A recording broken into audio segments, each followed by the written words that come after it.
आप सभी साथियों को और दर्शकों को सादर साहेब बंदगी। ये वो स्थान है जहाँ पर भारतीय संविधान के निर्माता डॉक्टर B.R. अम्बेडकर यानी डॉक्टर भीमराव अम्बेडकर साहब का जन्म स्थान है। डॉक्टर अम्बेडकर साहब भारत के नक्शे को कैसे होना चाहिए, अंग्रेज़ों की गुलामी के पश्चात उन्होंने इस बात को सोच लिया था और सोचा ही नहीं था बल्कि उसको अंजाम भी दिया। कानून के रूप में उनका बनाया हुआ जो संविधान है, आज उसी के आधार पर भारत की गतिविधियां हो रही हैं। आज उसी के आधार पर भारत के लोगों को स्वतंत्रता मिल रही है। आज उसी के आधार पर भारत की एक व्यवस्था चल रही है। डॉक्टर भीमराव अम्बेडकर के पिताजी श्री राम जी भाई फौज में एक अफसर थे और ये मध्य प्रदेश मऊ में, इंदौर मऊ में पड़ता है। यहाँ पर फौज का एक बहुत बड़ा क्षेत्र है, यहीं पर वे कार्यरत थे और इसी दरमियान डॉक्टर अम्बेडकर साहब का जन्म हुआ था। यहाँ पर उनका घर तो महाराष्ट्र में पड़ता है, लेकिन यहाँ उनका जन्म हुआ और वे अपने माता पिता की 14वीं संतान थी, जिसमें से 4 बहन और 2 भाई बचे थे। अन्य भाई बहनों की मृत्यु हो चुकी थी। डॉक्टर अम्बेडकर साहब के पिताजी का नाम था श्री राम जी भाई और माताजी का नाम था श्रीमती भीमाबाई। यहाँ पर बराबर पर्यटकों की भीड़ बनी रहती है। लोग आते हैं, यहाँ घूमते हैं, देखते हैं, मन को बड़ा संतोष मिलता है। ये बाहरी रूप है, कितना सुंदर, बहुत भव्य है। बाहर ये एक विशेष सुनहले कलर में बड़ी सी स्टैचू विशेष आकार में लगाई गई है। सामने 2 सीढ़ियाँ हैं ऊपर जाने के लिए और विशाल रूप है, देखने में भी अत्यंत प्यारा लगता है। सफ़ेद पत्थरों से बना हुआ है।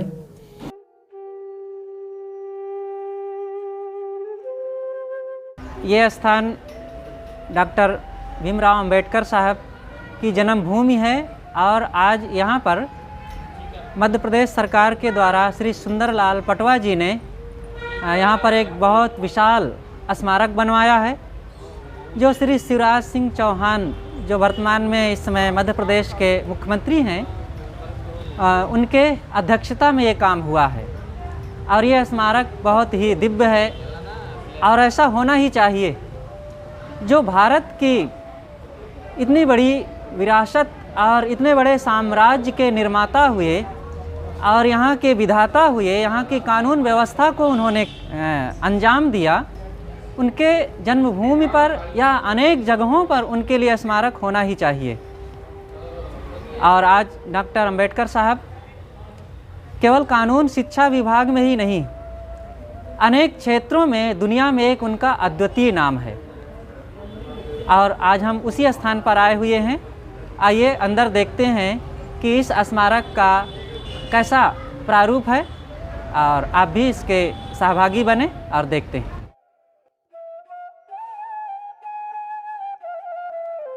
ये स्मारक का प्रथम प्रवेश द्वार है और आइए देखते हैं कि एक अंदर में जहाँ पर एक बहुत बड़ा हॉल बना हुआ है।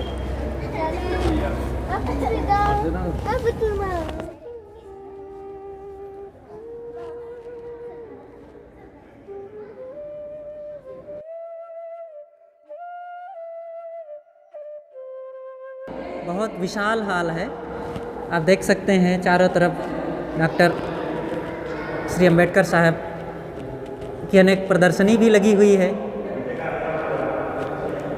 और इस हॉल के मध्य में उनका एक अस्थि कलश का यहाँ पर ये स्मारक है।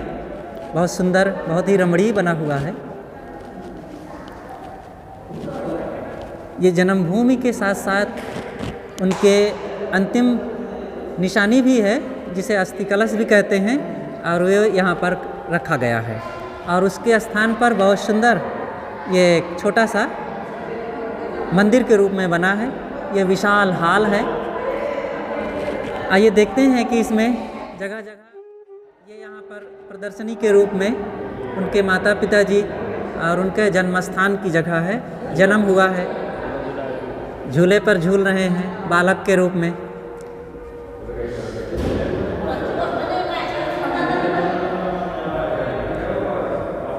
यहाँ पर उनकी पढ़ाई हुई और पढ़ाई के पश्चात का ये यहाँ पर उनका फ़ोटो लगा हुआ है।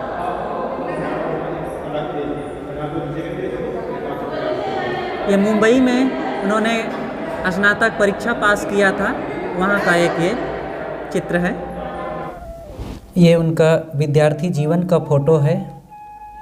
और हमारे देश की विडंबना तो देखिए कि यहाँ जब तक महापुरुष जीवित रहते हैं उनका वो सम्मान नहीं हो पाता, लेकिन जाने के बाद उनको अनेक उपाधियों से सजाया जाता है। सन 1991 में उनको भारत सरकार ने भारत रत्न की उपाधि दी है। ये उसका फ़ोटो है।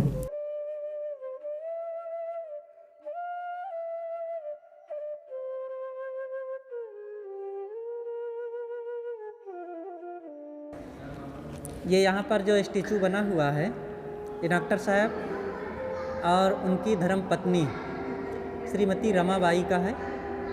और साथ में अगल बगल में श्री राम जी भाई पिताजी और उनकी माताजी भीमाबाई का फ़ोटो लगा हुआ है। आइए और देखते हैं आगे।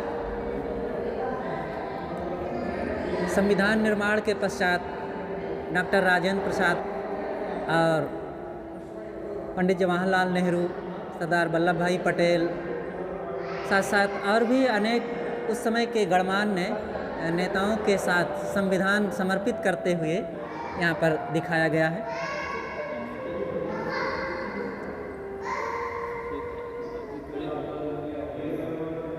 अपनी वसीयत के रूप में उन्होंने जो कुछ लिखा था वो यहाँ पर बताया गया है।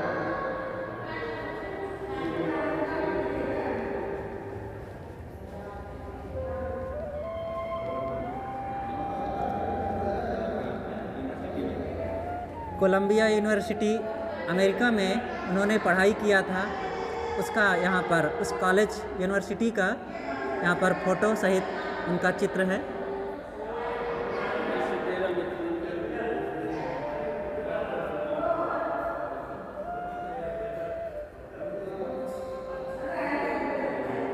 ये न्यूयॉर्क अमेरिका में कोलंबिया यूनिवर्सिटी में पढ़ाई करने के समय का ये फ़ोटो है।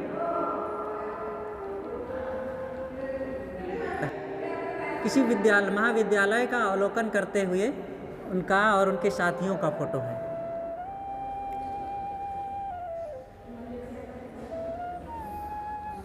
ये यरवदा जेल में महात्मा गांधी आमरण अनशन पर बैठे हुए थे किसी कारणवश, वहाँ पर अंबेडकर साहब उनसे मिलने गए थे, वहाँ का ये फ़ोटो है।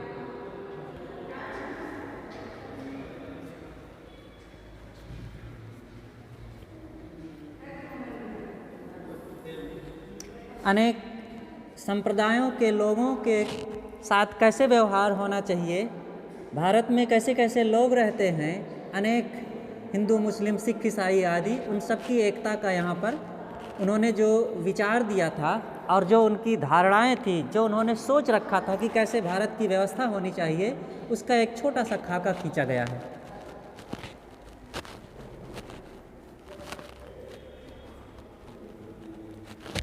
नेपाल काठमांडू में एक कार्यक्रम हुआ था, वहाँ पर अंबेडकर साहब का कैसे स्वागत हुआ और कैसा कार्यक्रम हुआ था, वहाँ का एक छोटा सा फ़ोटो है।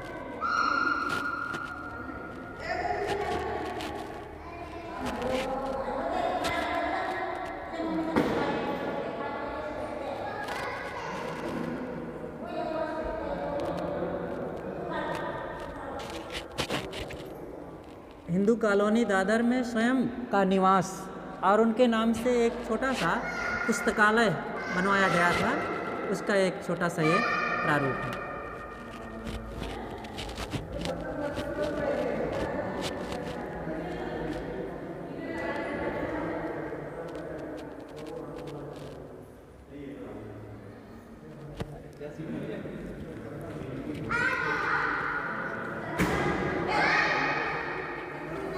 डॉक्टर भीमराव अंबेडकर जैसे महान व्यक्तित्व वाले महान चिंतक महापुरुष थे, वैसे ही उनके इस स्मारक को अत्यंत विशाल एवं भव्य बनाया गया है। आप यहाँ जरूर पधारें और अपने उस परिणामदर्शी संविधान विधाता भारत रत्न के महापुरुष के इस स्मारक स्थल को आप आकर के देखें।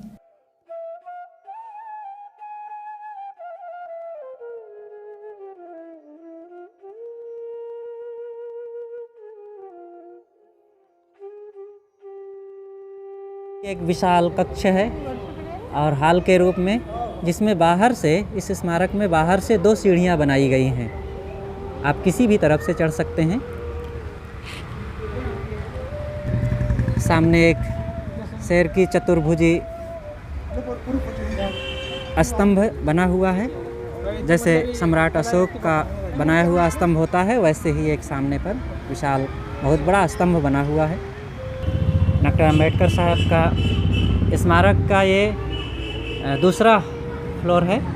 दूसरी मंजिल पर भी यहाँ पर एक विशाल हॉल है। साथ साथ हॉल के बाहर एक गैलरी भी है जो बहुत विशाल है, और उस गैलरी में भी दोनों तरफ बहुत सारे स्मारक और उनके जीवन की अनेक घटनाओं के, अनेक महापुरुषों से मिलन की फ़ोटोज़ और प्रदर्शनी लगी हुई है। आइए देखते हैं इस प्रदर्शनी का क्या रूप है।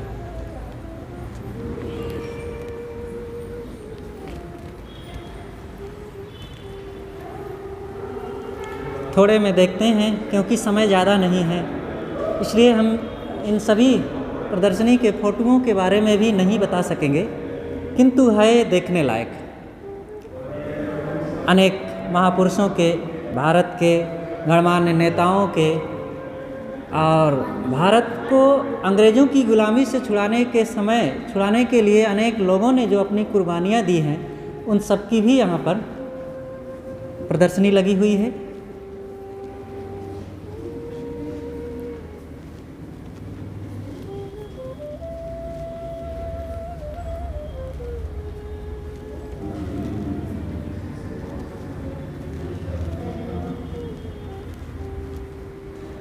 आरसीसी विशाल पिलरों से ये स्मारक बनाया गया है। सफ़ेद पत्थर, सफ़ेद कलर से जो संगमरमर के पत्थर हैं, बहुत ही भव्य रमणीय है यह स्थान।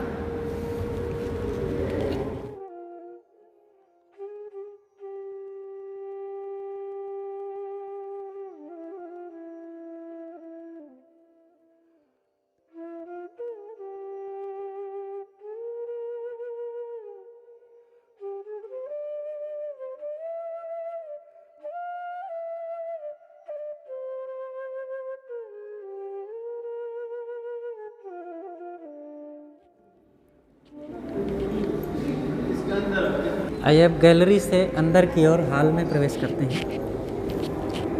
यहाँ भी एक छोटा सा अस्थि कलश के रूप में स्मारक बना हुआ है। सामने तथागत बुद्ध की और उनके शिष्य एक भंते और अंबेडकर साहब के स्टैचू लगी हुई है।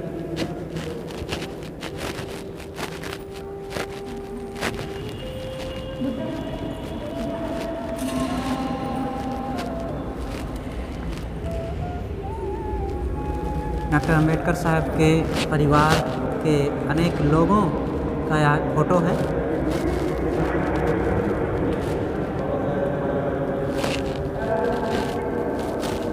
यहाँ भी संविधान समर्पित करते हुए डॉक्टर राजेंद्र प्रसाद जो प्रथम राष्ट्रपति हुए हैं, और पंडित जवाहरलाल नेहरू जो प्रथम प्रधानमंत्री हुए हैं, सरदार पटेल साहब और भी अनेक लोगों के बीच में ये संविधान समर्पित करते हुए ये फ़ोटो है, स्टैचू।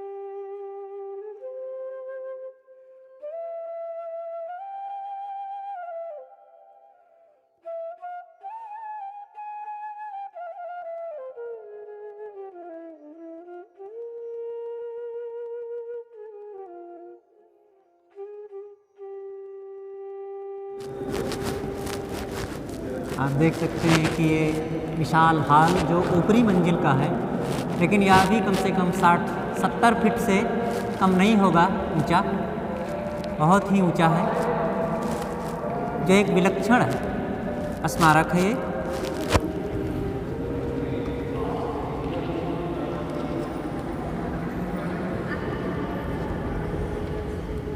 इस स्थान पर लाने के लिए और ये सब देखने का जो श्रेय है, जहाँ पर हम ठहरे हुए हैं इंदौर में, हमारे भक्तराज श्री सुरेश जी और उनके सुपुत्र श्री यतीन्द्र जी, इनका श्रेय है। हमारे सामने जो खड़े हैं, देखें, सम्मानीय श्री सुरेश जी, आप कृषि क्षेत्र में एक बड़े अफसर हैं और आप बीजों के बारे में आपके विभाग में बड़ा काम किया जाता है, जो मध्य प्रदेश में एक बहुत ही प्रशंसनीय कार्य है, और किसानों को अच्छे बीज आप प्रदान करते हैं। आपके सुपुत्र श्री यतीन्द्र जी, आप पढ़ाई करते हैं। आपके बगल में हमारे पूज्य श्रद्धेय संत श्री विकास साहब जी खड़े हैं। आप सबके साथ में यहाँ पर आना हुआ।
ये यहाँ पर इस स्मारक से जुड़ा हुआ साथ में एक वाचनालय भी है, जहाँ पर अंबेडकर साहब की बहुत सारी पुस्तकें हैं और उनके अनेक अन्य लेखकों, उन संबंधित अनेक विद्वानों की भी पुस्तकें हैं।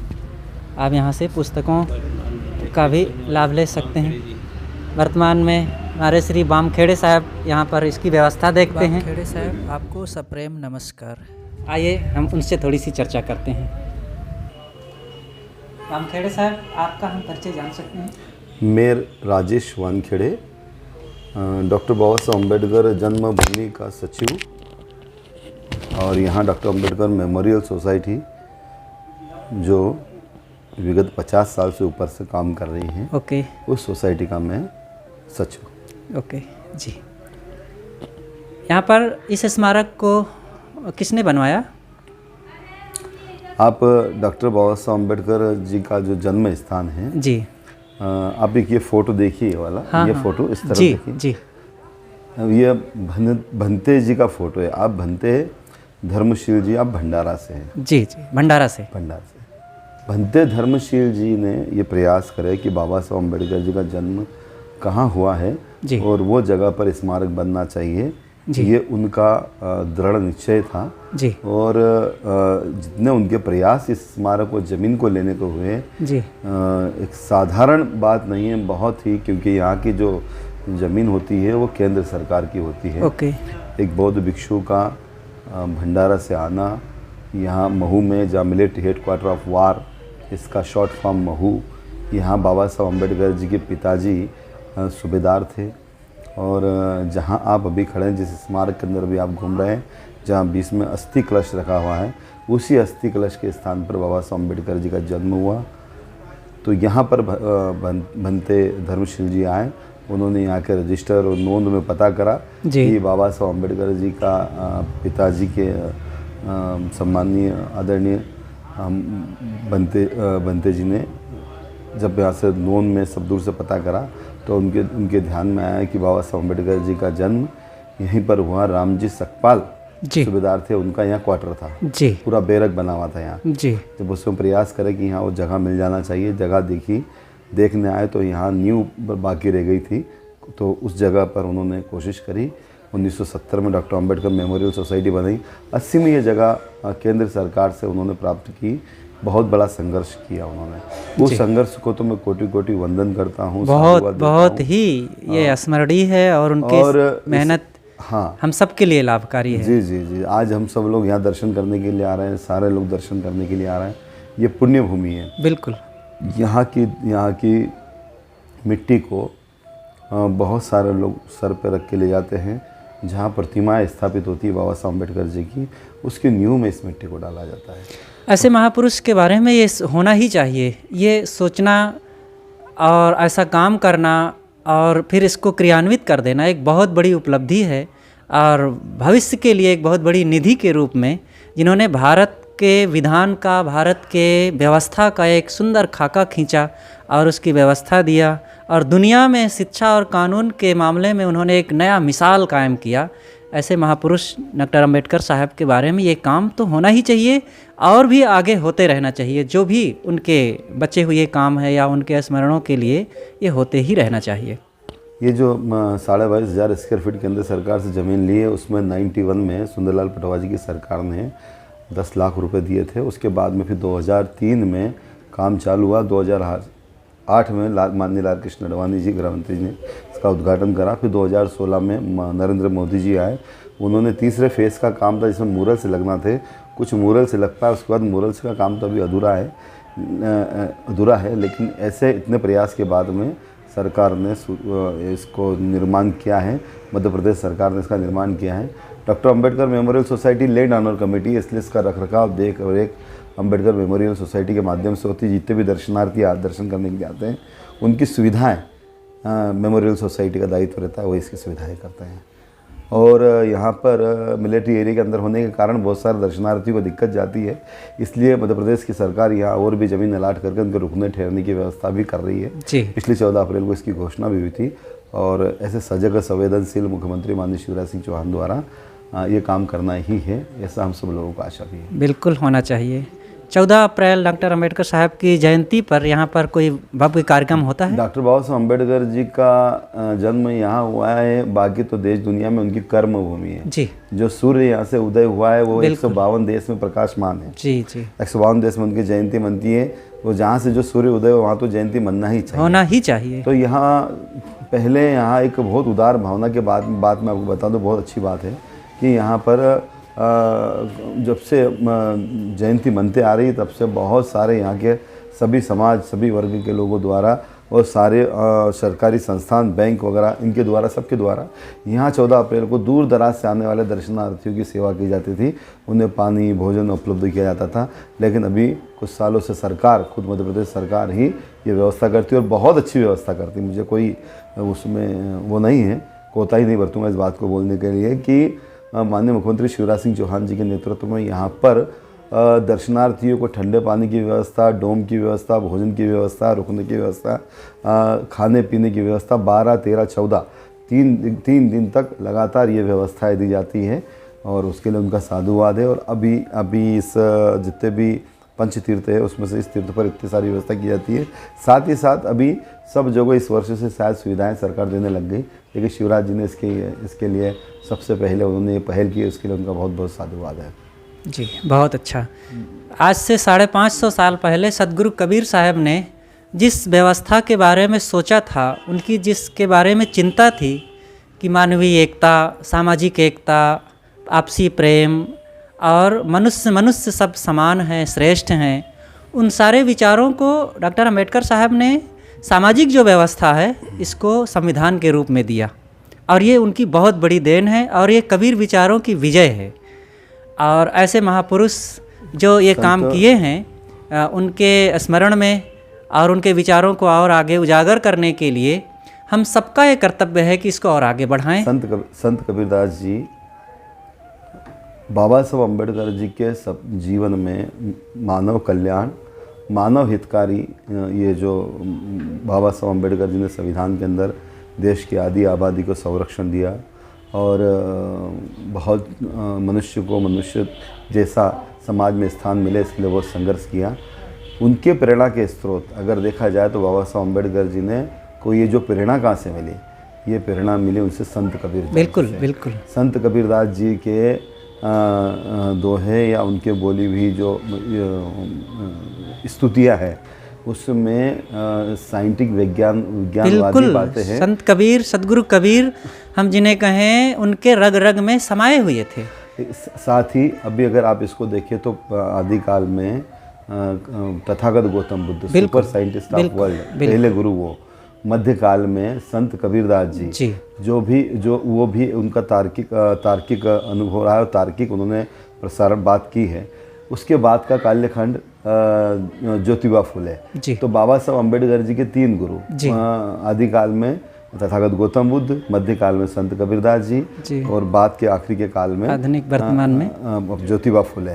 ये तीनों उनके गुरु थे और तीनों ने मानव कल्याणकारी काम, समता की काम बिल्कुल और शिक्षा के प्रति सभी समाज का सर्वांगीण विकास होना चाहिए। बिल्कुल ये प्रयास रहे तीनों के और उन तीनों के संगम थे। तीनों का निचोड़ कर उस संविधान के अंदर बाबा साहब अम्बेडकर जी ने सम्मिलित किया है। ये समझिए कि वो संविधान नहीं है, इसमें संत कबीरदास जी, ज्योतिबा फुले और महात्मा तथागत गौतम बुद्ध के विचारों का निचोड़ बनाकर उस संविधान के अंदर उन्हें स्थापित किया। इसीलिए बहुजन हिताय, बहुजन सुखाय और बहुजन समाज के सारे लोग संविधान को अपनी छाती से लगा के चलते हैं। बिल्कुल बिल्कुल। ये बाबा साहब अम्बेडकर जी के और तीनों महापुरुषों की दी भी एक बहुत बड़ी जिसे कहते हैं कि भाग्य विधाता वाली एक सौगात है। एक पुस्तक नहीं, हमारे लिए एक मान बिंदु है जिसे हम लोग अपने मन में लेके चलते हैं, सर पर रख के चलते हैं, कले जैसे लगा के चलते हैं। बिल्कुल। ऐसा संविधान उसकी सदैव सुरक्षा होनी चाहिए और उन कानूनों का पालन होना चाहिए। बिल्कुल समाज में बिल्कुल होना चाहिए। देखिए ना, एक बात मेरी बात सुनिएगा कि 200 साल अंग्रेजों का राज और 700 साल राजाओं का राज, चाहे मुगलों का राज हो चाहे किसी भी सिख राज हो, ये 900 साल तक सभी समाज, सभी वर्ग, सभी धर्म के लोग अलग अलग बंटकर अलग अलग अपनी व्यवस्थाएं करते थे। उन 900 साल पुरानी सारी व्यवस्थाओं को एक धागे में पिरोकर, एक माला के रूप में पिरोकर ऐसा संविधान बना के देना जिसके अंदर सभी जाति, सभी वर्ग, सभी जाति, सभी वर्ग का उसके अंदर न्याय मिले, अधिकार मिले, उपासना की अधिकार मिले, शिक्षा का अधिकार मिले, समता का अधिकार मिले, अभिव्यक्ति की आज़ादी मिले। इतने बड़े 900 साल पुराने इतिहास को एक संविधान के अंदर कर देना बहुत अच्छा संविधान है। और इस संविधान को देश के सारे लोग मानते हैं। मैं नहीं कहता हूँ कि कौन नहीं मानता, सभी वर्ग, सभी जाति, सभी वर्ग इस देश का मानना ही चाहिए, सबके हित में है। आज भी इस देश का नेतृत्व अगर कोई कर रहा है तो वो 3 गुरु और बाबा साहब का संविधान ही नेतृत्व कर रहा है। उसी नेतृत्व के दम पर हमारा न्यायपालिका, कार्यपालिका, विधायिका में अगर प्रधानमंत्री भी है तो वो संविधान उसका नेतृत्व कर रहा है। जी ठीक है, आपको बहुत बहुत धन्यवाद। और हमारे आपके बगल में जो बैठे हुए हैं गुरुजी, प्रयागराज कौशाम्बी से पधारे हुए पूज्य संत श्री विकास साहब जी हैं। अरे वाह वाह। और आप इंदौर से आए हैं, आपके ही घर पर हम लोगों का आना हुआ। और श्री सुरेश जी हैं। सुरेश जी, हाँ। आप कृषि विभाग में एक बहुत बड़े अधिकारी हैं। जी जी जी सर जी। तो आज आपके पास आना हुआ, आपसे चर्चाएं हुई, सुन करके बहुत अच्छा लगा। और इस स्मारक को आपके माध्यम से जाने अच्छे ढंग से। मेरे साथ पूरी समिति की पूरी टीम है, वो सभी लोग मिलकर इसका ध्यान देते हैं, करते बिल्कुल ध्यान देना ही चाहिए। और इसका और अधिक से अधिक सौंदर्यीकरण हो और डॉक्टर साहब के और कार्यों को आगे बढ़ाया जाए, उनके साहित्य को बढ़ाया जाए, उन विचारों को आगे किया जाए। ये सबकी इसमें विजय है और सबका लाभ है। और यहाँ पर साहित्य भी कुछ होता है? हाँ होता है ना साहित्य, तभी कोरोना के कारण उसको रोक दिया वापस। अच्छा अच्छा, ठीक है ठीक है। यहीं पर अब हम अपनी चर्चा को समाप्त करते हैं। जी। आपको बहुत बहुत धन्यवाद। आपने जो परिचय दिया और हमें बहुत अच्छा लगा। और हम आपको आमंत्रित करते हैं कभी इलाहाबाद प्रयाग की ओर आएँ तो हमारे आश्रम भी जरूर पधारें। बिल्कुल आएंगे। ठीक है, धन्यवाद। प्रणाम। मोह को कहाँ ढूंढे रे बंदे, मैं तो तेरे पास में। मोह को कहाँ ढूंढे रे बंदे, ना तीरथ में ना मूरत में, ना एकांत निवास में। मोह को कहाँ ढूंढे रे बंदे, मैं तो तेरे पास में। मोह को कहाँ ढूंढे रे बंदे।